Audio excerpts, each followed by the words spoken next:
Hey guys, my name is Elijah, and in this tutorial I will show you how to create subreddit on Reddit. So this is very simple. First, go right here where you can see communities and click on create community. Here, click right here and select community name.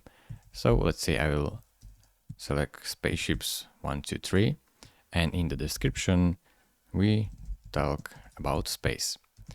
So if you are done making your title and description, just simply go to next. You can add a banner and an icon of your subreddit. Click on next.